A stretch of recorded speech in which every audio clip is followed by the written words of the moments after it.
नमस्कार, आप सभी का एक बार फिर से स्वागत है हमारे चैनल संस्कारी बेटी पे। हरे कृष्णा। ओम नमो भगवते वासुदेवाय नमः। इंदिरा एकादशी हिंदू धर्म में विशेष महत्व रखने वाली एकादशी में से एक है जो पितृपक्ष में आती है। यह व्रत पापों के नाश और पितरों की आत्मा की शांति के लिए अत्यंत लाभदायी मानी जाती है। इंदिरा एकादशी का व्रत करने से व्यक्ति को न केवल अपने पितरों को मोक्ष दिलाने में सामर्थ्य होता है बल्कि स्वयं भी मोक्ष की प्राप्ति की दिशा में अग्रसर होता है। इस व्रत की महिमा और कथा में छिपे संदेश जीवन को सही मार्ग में ले जाने का मार्गदर्शन करते हैं। प्रिय श्रोताओं, अब आपको सुनाते हैं इंदिरा एकादशी की पौराणिक कथा, जो कि इस व्रत के महत्व और फल को विस्तार पूर्वक बताती है। एकादशी के दिन भगवान श्री लक्ष्मी नारायण की पूजा करने के साथ ही तुलसी माता की पूजा करके तुलसी माता की कथा का श्रवण भी आप सभी को करना चाहिए। तो प्रिय भक्तजनों, आज पहले सुनिए तुलसी माता की कथा और उसके बाद आप सुनेंगे इंदिरा एकादशी की व्रत की कथा। कथा के अनुसार एक बार एक बूढ़ी माई थी जो नियमित 11 माता की यानी कि एकादशी का उपवास रखा करती थी और तुलसी के पौधे की सेवा किया करती थी। तुलसी के पौधे को सींचा करती थी। वह सुबह को बिना तुलसी के पौधे की पूजा किए बिना अन्न या जल ग्रहण नहीं किया करती थी। जब भी वह बूढ़ी माई तुलसी के पौधे को सींचती तो तुलसी माता से कहती, हे तुलसी माता, सत की दाता, मैं तेरा बीरवा सींचती हूँ, मुझे बहू दे, पीले रंग की धोती दे, मीठा ग्रास दे, वैकुंठ में वास दे, अच्छी मौत दे, चंदन का काट दे, अच्छा राज दे, खाने को दाल भात दे और अरस के दिन कृष्ण का कांधा दे। बूढ़ी माई की यह बात सुनकर तुलसी माता सूखने लगी। तुलसी माता को इस प्रकार सूखता देखकर एक दिन भगवान श्री कृष्ण ने पूछा, हे तुलसी, तुम दिन प्रतिदिन क्यों सूखती जा रही हो? तब तुलसी माता ने कहा कि बस मेरे मन की बात मत पूछो प्रभु। भगवान कहने लगे, मैं नहीं पूछूंगा तो कौन पूछेगा? तब तुलसी माता कहती हैं, हे प्रभु, एक बूढ़ी माई आती है और अपनी बात कहकर चली जाती है। मैं उनकी सारी बातें तो पूरी कर दूंगी, पर लेकिन कृष्ण का कांधा कहाँ से लाऊंगी? तब भगवान श्री कृष्ण बोले कि वह बूढ़ी माई मरेगी तो मैं अपने आप ही कांधा देने आ जाऊंगा। तुम बूढ़ी माई से यह बात कह देना। और इसके कुछ समय बाद वह बूढ़ी माई मर गई। बूढ़ी माई के मरने पर सारा गाँव इकट्ठा हो गया और अंतिम समय आने पर जब उन्हें उठाने लगे तब तो वह बहुत भारी हो गई, जिससे वह किसी से उठाए ना उठे। सभी कहने लगे कि यह तो बहुत धर्मात्मा थी, बहुत संस्कारी थी, खूब पूजा पाठ करती थी, कोई पाप तक इन्होंने नहीं किया, फिर यह इतनी भारी कैसे हो गई? तभी बूढ़े ब्राह्मण के भेष में भगवान श्री कृष्ण आए और कहने लगे कि यह भीड़ कैसी है? तब गांव वाले बोले कि एक बूढ़ी माई मर गई है और आज एकादशी का दिन है, तो वो इतनी पापन थी कि उसकी अर्थी उठाए नहीं उठ रही है, यह तो बहुत भारी हो गई है। भगवान बोले, मुझे इनके कान में कुछ कह लेने दो, फिर ये उठ जाएंगी। तब भगवान श्री कृष्ण बूढ़ी माई के पास गए और चुपके से उनके कान में कहा, हे बूढ़ी माई, तू अपने मन की कर ले, पीताम्बर की धोती ले, मीठा मीठा ग्रास ले, वैकुंठ में वास ले, चटक की चाल ले,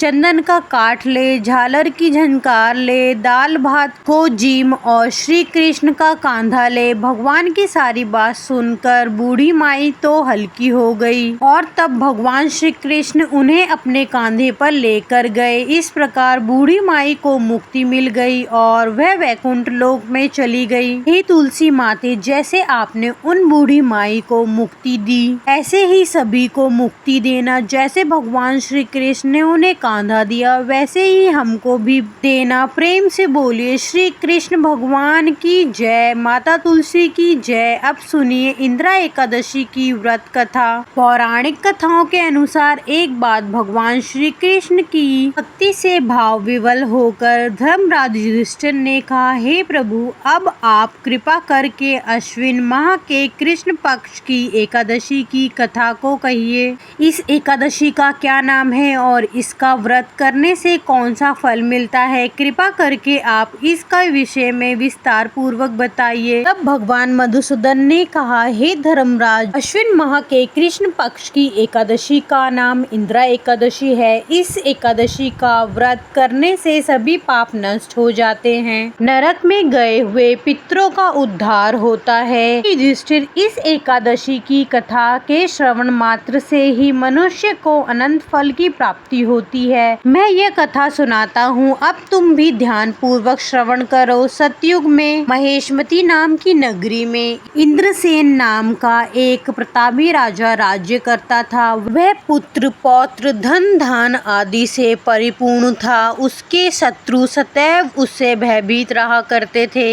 एक दिन वह राजा अपने राज्य में सुख पूर्वक बैठा था कि तभी देवश्री नारद वहां पधारे। नारद जी को आता देख राजा आसन से उठ गए और प्रणाम करके उन्हें आदर सहित आसन दिया। तब महर्षि नारद ने कहा, हे राजन, आपके राज्य में सब कुशल से तो है ना?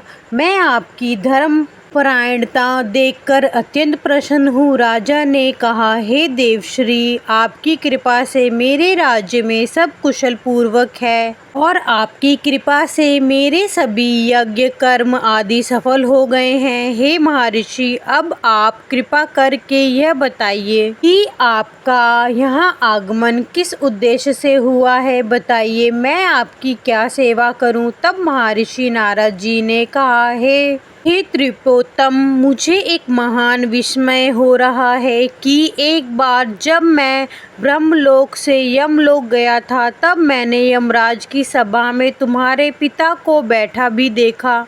तुम्हारे पिता महान ज्ञानी, दानी और धर्मात्मा थे, मगर एकादशी के व्रत के बिगड़ जाने के कारण वह यमलोक को गए हैं और तुम्हारे पिता ने तुम्हारे लिए एक संदेश भिजवाया है। यह जानकर राजा व्याकुल हो उठे और फिर उन्होंने हाथ जोड़कर विनम्र भाव से पूछा, क्या संदेश है महर्षि? कृपा करके यथाशीघ्र कहिए। अब देवश्री नारद ने कहा, राजन, तुम्हारे पिता ने कहा है महर्षि, आप मेरे पुत्र इंद्रसेन से, जो कि महेशमती नगरी का राजा है, उसके पास जाकर एक संदेश देने की कृपा करें कि मेरे किसी पूर्व जन्म के बुरे कर्म के कारण ही मुझे यह लोक मिला है। यदि मेरा पुत्र अश्विन माह के कृष्ण पक्ष इंदिरा एकादशी का व्रत करे और उस व्रत के फल को मुझे दे दे तो मेरी मुक्ति हो जाएगी और मैं भी इस लोक को से छूटकर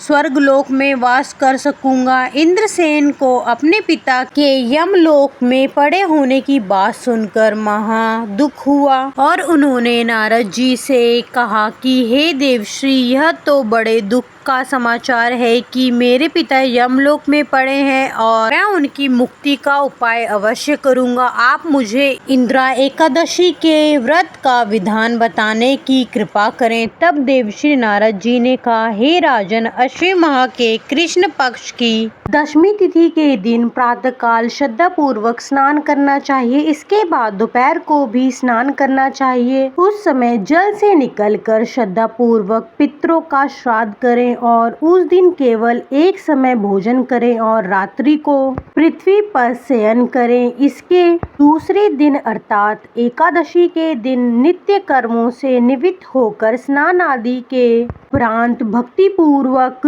व्रत को धारण करें और इस प्रकार संकल्प करें कि मैं आज निराहार रहूंगा और सभी भोगों को त्याग दूंगा।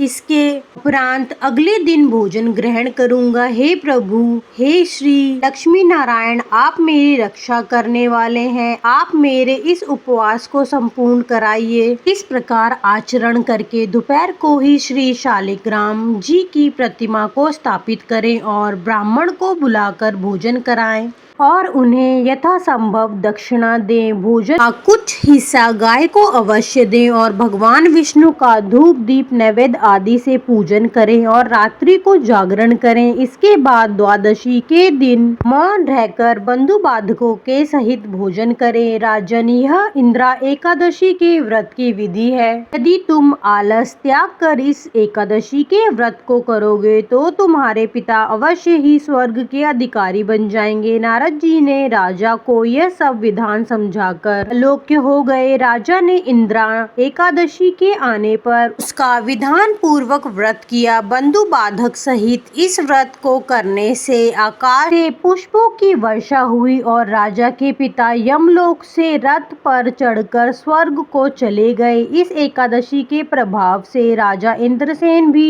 यह लोक में सुख भोगकर अंत में स्वर्ग लोक को गए। भगवान श्री कृष्ण ने कहा, हे धर्मराज, ये मैंने तुम्हारे सामने इंदिरा एकादशी के महत्व का वर्णन किया है। इस कथा के पढ़ने और सुनने मात्र से ही सभी पापों का शमन हो जाता है और अंत में मनुष्य स्वर्ग लोक का अधिकारी बनता है। कथा का सार यह है कि मनुष्य जो भी प्रण करे उसे चाहिए कि वह उस प्रण को तन मन और धन से पूरा करे। किसी भी कार्य का प्रण करके उसे तोड़ना या भूलना नहीं चाहिए। हरे कृष्णा। यह थी इंदिरा एकादशी व्रत की कथा। ये कथा आपको कैसी लगी कमेंट बॉक्स में जरूर बताइएगा। और अगर आपने अभी तक हमारे चैनल संस्कारी बेटी को सब्सक्राइब नहीं किया है तो चैनल सब्सक्राइब कर दीजिए, वीडियो को लाइक कीजिए, ज़्यादा से ज़्यादा शेयर कीजिए और हमसे जुड़े रहिए ताकि ऐसी जानकारी आपको समय पे मिल सके। धन्यवाद। हर हर महादेव।